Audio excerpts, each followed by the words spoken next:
মানবতা শব্দটা আমরা ঠিক তখনই ব্যবহার করি যখন আমরা কারো কাছে গিয়ে বা আমাদের প্রয়োজনে কোনো বিপদে আপদে আমরা মানবতা খুঁজে পাই না মানুষের কাছে, অথবা মানুষ আমাদের প্রতি মানবিক হয়ে ওঠে না। তখন আমরা বলি মানুষের মানবতা নেই, এ দুনিয়ায় মানবতার বড় অভাব।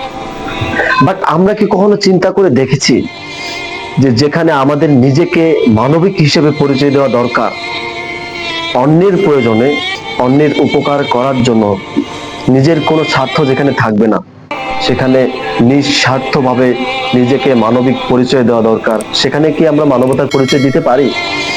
অতএব আমরা স্ব জায়গা থেকে, নিজ নিজ জায়গা থেকে নিজেকে মানবিক হিসেবে গড়ে তুলি, একটা সৎ ব্যক্তি হিসেবে গড়ে তুলি, তাহলে পৃথিবীটাই সুন্দর হয়ে যাবে। আল্লাহ হাফেজ, দেখা হচ্ছে নতুন কোনো ভিডিও নিয়ে।